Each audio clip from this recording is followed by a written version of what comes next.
Fala galerinha, conforme o prometido dessa semana na nossa caixinha de perguntas Pocadona, nós tivemos aqui uma dúvida de uma seguidora. Ela não é engenheira, arquiteta, advogada, ela não é da área, é uma cidadã comum que tem uma dúvida pertinente, ou seja, uma possível cliente de algum de vocês regularizadores. E eu achei a dúvida muito pertinente para a gente debater aqui dentro da nossa microaula, ok? Veja o que ela fala. Bom dia! Meu tio morava comigo e quando em vida me passou procuração para venda de seu imóvel que não foi vendido. Não era casado e nem tinha filhos. Dei entrada na defensoria para o inventário, sendo que tive que pedir arquivamento devido à dificuldade em encontrar todos os herdeiros. Desde então, quem está arcando com todas as despesas do imóvel que está fechado sou eu. Tenho como regularizar esse imóvel em meu nome? Basicamente, o imóvel não é seu. Era de seu tio. Seus problemas estariam resolvidos se, enquanto em vida, ele tivesse feito um testamento. No testamento, quando o indivíduo não tem os chamados herdeiros necessários, aí sim você poderia ficar com a totalidade, 100% do imóvel. Testamento, no caso que o indivíduo possua os chamados herdeiros essenciais, ele só poderia dar 50% desse bem para você, ok? Não teve testamento. E aí a gente precisa analisar o seguinte, basicamente o que é que você quer saber? Olha, tem como eu ter uma escritura desse imóvel no meu nome? Tem como esse imóvel passar para mim? Basicamente isso. Tem como passar para você? Esse imóvel não é seu. Ele precisa, de alguma forma, aterrissar em você.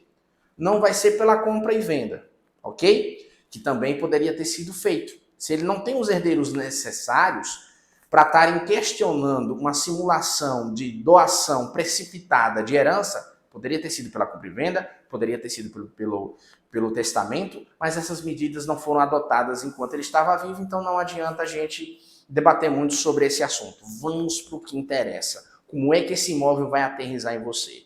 Será que ele pode aterrissar pela via da herança? Primeiro ponto. Pela via hereditária? Primeiro ponto. Vamos recapitular rapidamente como é que se processa essa via da herança. Veja, RIS, regularização de imóvel simplificada, ou seja, o nosso objetivo é simplificar ao máximo aqui esse questionamento. Na via da herança, a gente, via de regra, faz isso. Olha para o lado, olha para baixo e olha para cima. Recapitulando, na herança a gente olha para o lado, olha para baixo e olha para cima. Não estou doido, te explico melhor. Quando eu falo olhar para o lado, é se existe cônjuge. Cônjuge.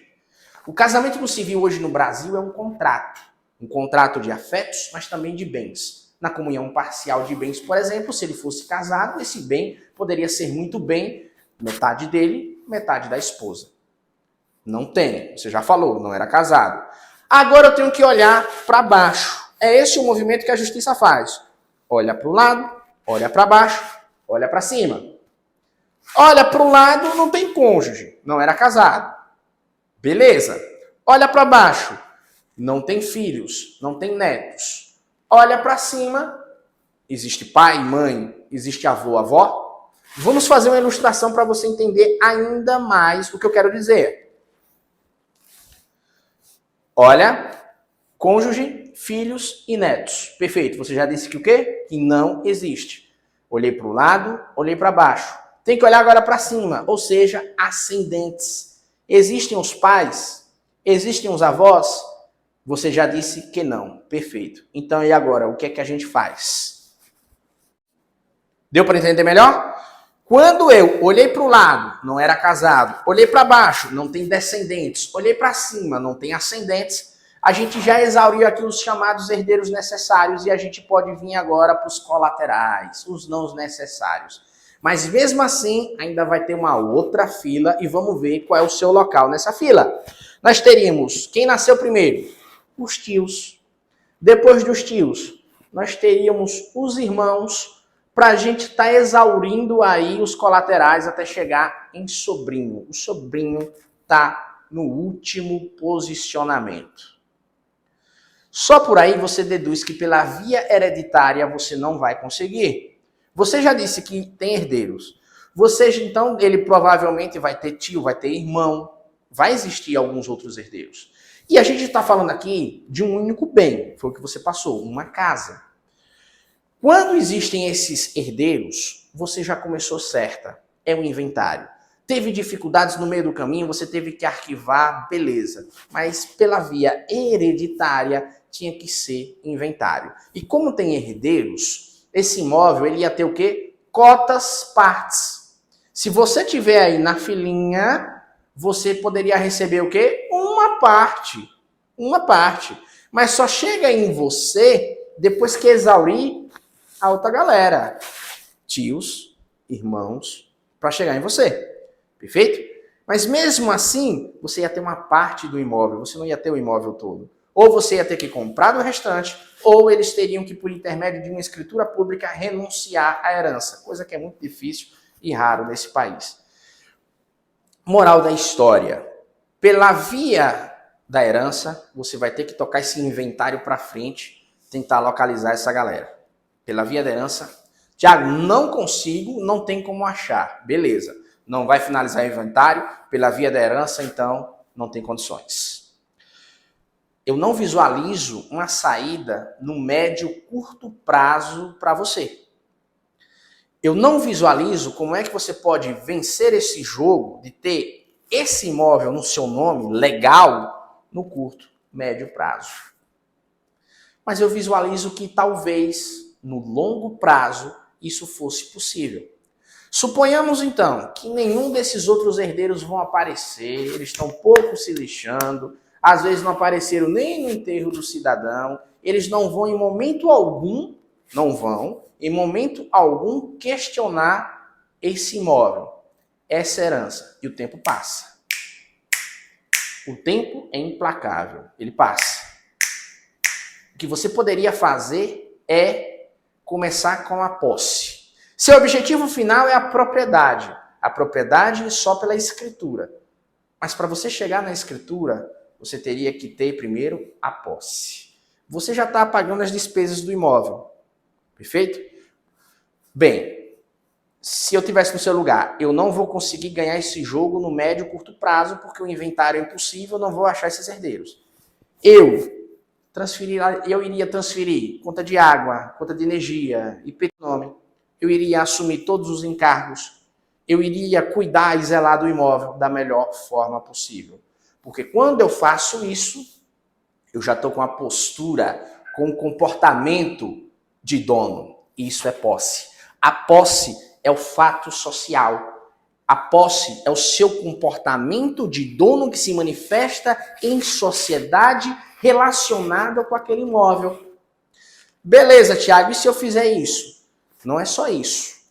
Você precisa de todos os requisitos para que, depois de um decurso de tempo, no longo prazo, você poderia pleitear uma ação de uso capião. No longo prazo. Como esse imóvel não foi vendido, não foi comercializado para você, você não vai ter um documento que mostre boa-fé na aquisição, o chamado justo título. A procuração não é caracterizada como justo título, perfeito? Você tinha autorização para vender. A negociação não estava sendo feita para você, é diferente. E aí, o que é que fala? Bom, se você tiver comportamento de dono, posse mansa e pacífica durante um determinado período, mesmo sem ter boa-fé comprovada e justo título, você consegue a chamada ação de uso capião extraordinária. Só que aí é que tá. Se você não morar no imóvel, você vai precisar de um lapso temporal de 15 anos para fazer jus a uma ação de uso capião extraordinária. Se, além de tomar todos esses cuidados, conta de água, energia, IPTU, tomando conta do imóvel, você se muda para esse imóvel e faz desse imóvel sua moradia, esse prazo pode ser reduzido para 10 anos. 10 anos tomando conta do imóvel, morando no imóvel, perfazendo todos esses requisitos. Animus domini, posse mansa e pacífica. Animus domini é comportamento de dono. Posse mansa e pacífica, por esses 10 anos, ação de uso capião. Não vou morar no imóvel, aí o tempo é maior. 15 anos, ação de uso capião. Eu queria ter uma resposta para você resolver isso rapidamente. O que é mais rápido é fuçar, ir atrás de herdeiro e continuar com o inventário. Não tem essa situação, deixa o tempo passar, tome conta do imóvel e lá na frente você adquire o direito de usufruir, de exercer a ação de uso capião. Essas são as formas que eu visualizo de você conseguir ter esse imóvel. Na ação de uso capião ele vai ser 100% seu. No inventário, aí são cotas partes. É diferente. Espero ter ajudado. Tamo junto. Qualquer dúvida complementar, você aciona a gente lá no direct. Beleza? Tamo junto!